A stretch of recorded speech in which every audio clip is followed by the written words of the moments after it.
బాటసారి జంటకు చేరగా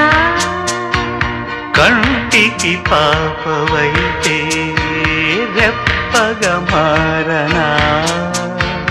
తూరుపు నీవుగా రేపువ నేనుగా అల్లిక పాటగా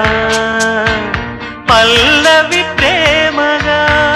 ప్రేమించే పెదవులొకటై పొంగించే శుభలు మనవైతే